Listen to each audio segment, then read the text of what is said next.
국가 부담을 예산으로 이제 확대해 가면서 서민들이나 일반 이 국민들의 부담률을 제고하지 않는 그런 정책을 민주당은 지금 하고 있다, 이 말씀을 드리겠고요. 아니, 하나는 지금 오히려 새누리당이 지금은 뭐 4대 이 뭐 소위 말해서 이 이제 압이라든가 이런 것에 대해서 보장성을 확대하겠다, 이런 말씀을 드렸는데, 이것도 이명박 대통령이 공약했다가 오히려 보장성이 떨어진 문제거든요.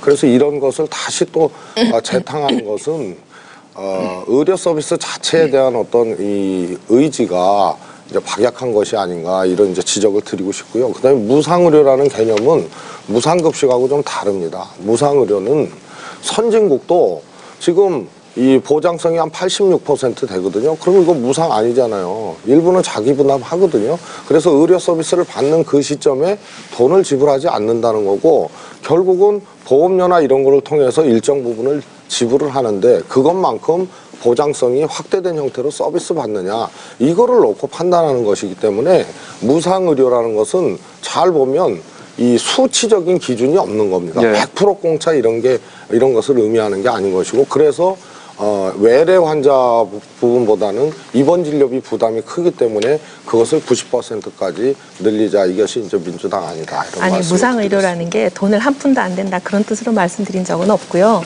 지금 현재 62.3% 내고 있는데 71% 내는 것을 하면서 그걸 무상의료라고 얘기하는 것은 아까 누가 얘기한 병아리를 튀겨서 통닭이 되게 하는 거 아니냐, 그런 얘기를 드린 것이고요. 지금 좀 전에 이제 수십조에 해당하는 보험료 수입을 올리는 것을 이제 직장 가입자로 되어 있던 소득이 있는 피부양자를 지역 가입자로 전환해서 하겠다 그러셨는데, 그거는 재정이 180억밖에 안 나옵니다. 수십조를 도저히 감당할 수가 없는 그런 재원이라는 것을 말씀드리겠습니다. 군 대변인 의사 출신이시죠? 예, 의사 출신이시기 때문에 답변하실 것 같은데요. 그 민주통합당의 이제 무상의료라는 지적에 대해서는 다 같은 지적이실 수 있을 것 같은데, 한 번 더 강조하고 싶어서 말씀드리고 싶습니다. 무상의료가 완전히 공짜라서 무상의료는 아니다, 이렇게 말씀은 하셨지만, 민주통합당이 처음에는 건강보험 보장성 강화라는 차원에서 입원이나 외래의 본인 부담을 줄여주겠다라는 공약을 이전에도 했습니다. 근데 그게 눈길을 끌지 못하니까 갑자기 무상의료라고 포장을 했습니다. 1년 반 전서부터. 그래서 그런 무상의료라는 포장이 이제 이런 선거를 앞두고 이제 무상 시리즈의 하나로 부각됐기 때문에 이제 그런 부분을 지적하고 싶었던 거고요. 사실상 입원비에 있어서 본인 부담을 10% 이하로 하고 또 연간 100만 원 이하로 한다는 것을 입원에 하라는 것을 외래까지도 포함하는 것처럼 혼동되게 하고 하는 부분이 국민에게 혼돈을 줄 수 있다, 쓸데없는 환상을 줄 수 있다, 이런 부분을 좀 지적을 하고 싶고요.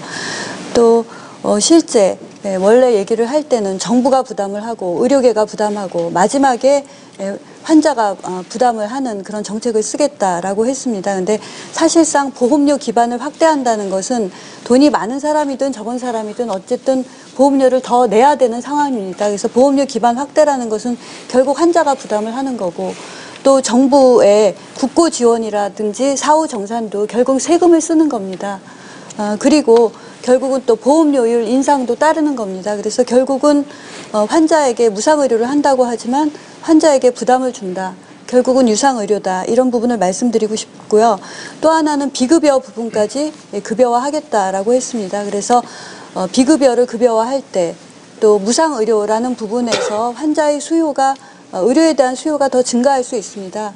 지금은 통합진보당에 계신 유시민 대표가 예전에 보건복지부 장관일 때 의료급여가 무상이다 보니 조금만 몸이 불편해도 환자가 병원에 가는 도덕적 해이를 보인다, 그 의료 수요가 높아진다, 이런 지적을 했습니다.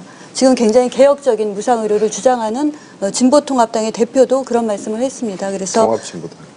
죄송합니다. 그래서 이런 높아지는 의료 수요에 대한 추계는 더욱더 어렵다, 이런 부분 때문에 건강보험 보장성 강화가 무슨 정부에서 투자를 안 하고 재정 붕괴를 어려워해서가 아니라 국민을 위해서 이게 재정 건전도 필요한 거고, 그래야지만 현재 수준의 의료라도 질 높은 의료에서 안전한 의료로 갈 수 있다, 이런 부분을 말씀드리고 싶습니다. 한 가지만 첨가를 하면,